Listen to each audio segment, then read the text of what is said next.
join my fiance and I October 30th at 6 p.m. as we count down to Halloween during our live drunk horror movie watch party.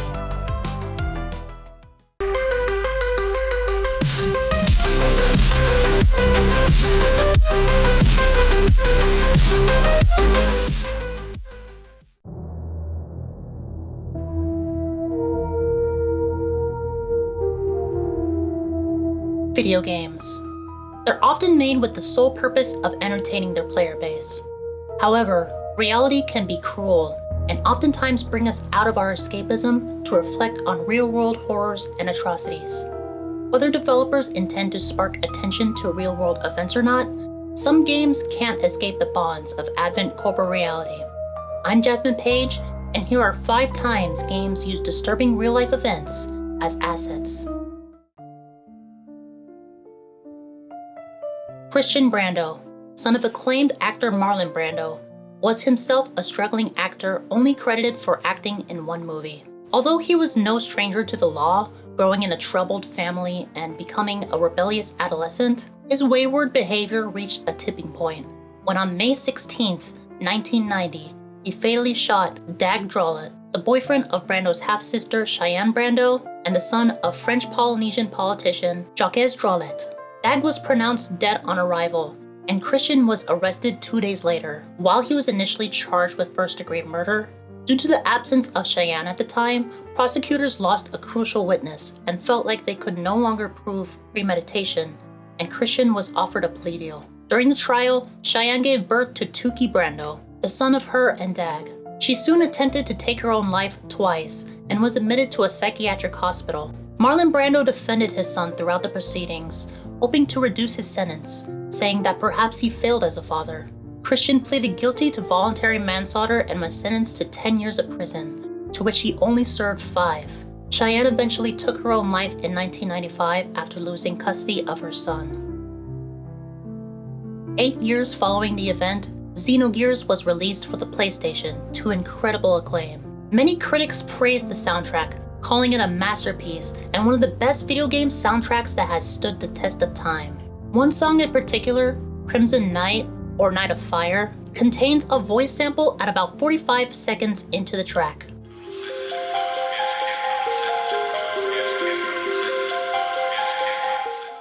This is the voice of Judge Robert Thomas sentencing Christian Brando to 10 years of prison.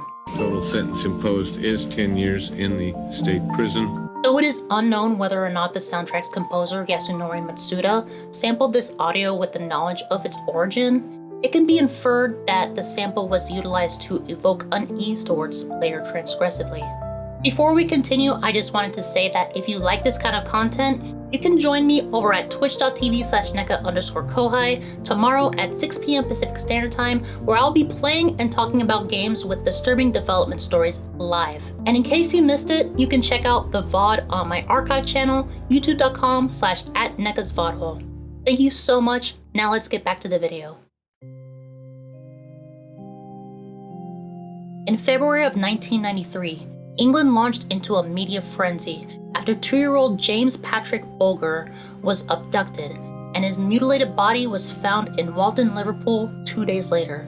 The kidnappers turned out to be 2 10-year-old boys, Robert Thompson and John Venables. CCTV caught the 2 children shoplifting and observing younger children at the New Strand Shopping Center in Bootle.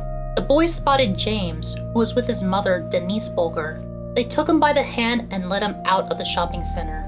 They arrived at the Leeds and Liverpool Canal, where the 2 boys dropped James on his head, causing facial injuries. Afterwards, they went on a 2.5-mile walk across Liverpool, where they were seen by around 38 people, most of whom didn't intervene despite James reportedly crying his eyes out.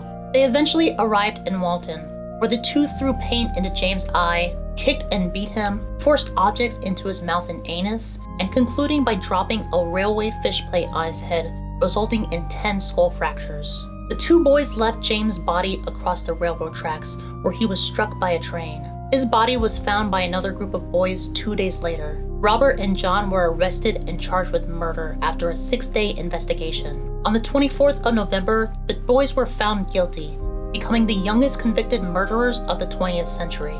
They were sentenced to 8 years of juvenile detention and released on parole following numerous appeals by their parents. The whole ordeal sparked public outcry and led to many revisions of the United Kingdom's justice system. 10 years following the event, Law & Order Double or Nothing released for the PC, a sequel in a series of video games based on the television series Law & Order. The game saw mediocre sales and reviews. In 2007, 4 years after its release, the game erupted into controversy when it was discovered that a background image depicting a fictional child abduction was an actual CCTV still of James Bulger's abduction. The game was almost immediately withdrawn from store shelves, and a patch was released to remove the image entirely. A spokesperson for the game's developers stated that they were unaware of the image's inclusion in the game and would have never released it if they knew otherwise. Kind of ironic coming from a game focusing on criminal investigations. While these first two instances aren't graphic in their depictions, the rest of these entries showed actual human corpses in their assets. Between 1992 and 1995, an international armed conflict known as the Bosnian War took place in the Republic of Bosnia and Herzegovina, following several violent incidents triggered when the newly independent region became internationally recognized. The war has been characterized by its bitter fighting, indiscriminate bombing of cities, torture, inhumane treatment of civilians, unlawful confinement, systematic mass sexual violence, and ethnic cleansing, leading to tens of thousands of individuals losing their lives throughout the genocide, and millions of victims displaced or otherwise affected within the region. It's often debated whether or not the Bosnian War should be considered a civil war or a war of aggression, as there are arguments to both sides. The International Criminal Tribunal for the former Yugoslavia was established in 1993 in an effort to try those responsible for violations of international humanitarian law. Around 30 people have been indicated for genocide during the war, including former Bosnian Serb leader and first president of the short-lived geopolitical entity Republika Srpska, Radovan Karadzic. He was arrested in 2008 and found guilty of war crimes, genocide, and crimes against humanity. While he was initially sentenced to 40 years of prison, following appeals in 2019, his sentence was increased to life. Even though the war and its atrocities are fairly well documented, several history revisionists argue that the massacre did not constitute as genocide, claiming that only military-aged men were targets of the attacks. Of the 30 people mentioned earlier, only 2 other men have been properly prosecuted: Bratislav Kristic and Drago Nikolic. The very same year the war ended, a bootleg Japanese game titled Hong Kong 97 was released unlicensed for the Super Famicom. The game is notorious for its poor quality and offensive content, being regarded as one of the worst games ever made.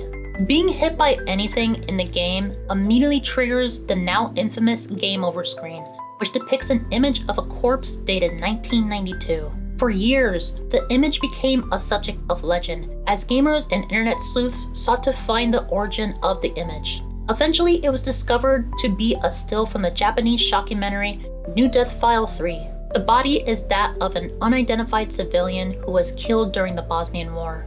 While much of the game was satirically made to mock the gaming industry and purposely utilize provoking material, developer Kowloon Kurosawa claimed that he had no idea where the image of the body was taken, and that it was merely an image of a random body he threw onto the game over screen. While this instance was from a bootleg game that was never approved to begin with, this next game is from a large studio based on a beloved IP. On December 19, 2016, Russian ambassador to Turkey Andrei Karlov was fatally shot during his speech at the opening of a Turkish photography exhibition. The assassin was identified as Turkish riot officer Mevlut Mert Altintas, who was discontent at Russia's involvement in the Syrian civil war. At the time, Turkey was under a period of highly polarized political atmosphere, with many Turks protesting the Aleppo offensive, which saw Russian armed forces intervening in the conflict. Exhibit attendees, press, and even gallery security thought that the perpetrator was a personal bodyguard of Karlov. After the speech began, Mevlut fired several shots into Karlov's back, fatally wounding him and injuring 3 others. Mevlut proceeded to circle the room, shouting prayers to Muhammad and his disdain for the events in Aleppo. He was then shot and killed by Turkish security forces. Attempts were made to save Karlov's life, but he soon succumbed to his injuries and passed away. While his assassination was celebrated by terrorist groups such as ISIS, many governments condemned the actions of the assassin and offered their condolences to the family of Karlov, the victims of the shooting, as well as the Russian people. Following the incident, the Turkish government linked the assassin to the terrorist organization FETÖ, who previously failed an attempt to overthrow the Turkish government. Many criticized the lack of security during the event, claiming the assassination would have never taken place if Karlov had proper protection. Less than a year following the assassination, Telltale Games released the second episode of Batman: The Enemy Within. Much like Telltale's previous works, the game as a whole, and this episode in particular, received generally positive reception by fans and critics alike. However, not long after the episode's release, the game was recalled and a patch was delivered that edited out an image. This image was of the body of Andrei Karlov lying dead on the floor.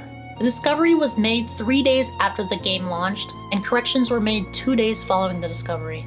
The incident drew backlash from many gamers and gaming news outlets. Telltale made a statement to the press. "We regret this incident occurred, and we are taking appropriate action internally to ensure that we continue to maintain our high standards in production and quality assurance." While perhaps unrelated to the event, Telltale underwent a majority studio closure in 2018, letting go the majority of their staff, canceling several projects, and liquidating their assets, until the following year when LCG Entertainment revived the company. While all these previous entries may not have been intentionally related to their disturbing roots, this last instance came from a game directly inspired by the atrocity depicted. In the early 1940s, the world experienced the largest and deadliest global conflict in history, World War II, which was responsible for the deaths of 70 to 85 million people, many of whom were civilians succumbing to mass genocide, massacres, disease, and famine. In September of 1940, the Axis power Japan invaded French Indochina undeclared in an effort to occupy the area, blocking imports of fuel and arms to China. The 4-day confrontation occurred after the Japanese and French governments already reached an agreement, but authorities were unable to control the ground fighting for several days until the troops stood down. Japanese occupation during the war was seen as harsh, with forces burning down homes, murdering law-abiding citizens, sexually assaulting women, and stealing possessions. The occupation led to millions of deaths, and has been seen as a major contributing factor to the Vietnamese famine of 1945. Although Japan was victorious in their invasion, the country officially surrendered the war 5 years later, following the atomic bombing of Hiroshima and Nagasaki. After the Allied victory, many Japanese leaders were tried for war crimes that included the massacres within the region. In 2008, the 5th installment of the Call of Duty series was released and set during the events of World War II. Call of Duty World at War was praised for its intensity and violence, and marked the debut of the series' now celebrated mode Zombies. The introduction video for the game utilized archive footage taken from the war, during which a Japanese soldier can be seen briefly executing a man on his knees. Many believe that the individual shot was another law-abiding citizen indiscriminately murdered by Japanese troops. No edits to the game's intro were ever implemented, leaving the footage intact where it remains for players to witness every time they launch the game to this day.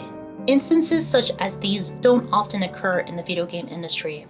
Most developers would never imagine diminishing the disturbing reality of actual events, only hoping to deliver an artistic piece of media to be experienced and enjoyed by those who play it. When instances such as these do occur, it's important for we as players not to show irreverence towards these terrible moments in history, but to be informed of their details and learn from these dark moments of humanity, so that events such as these may never happen again. Thank you so much for watching, take care of yourselves, and have a spooky day.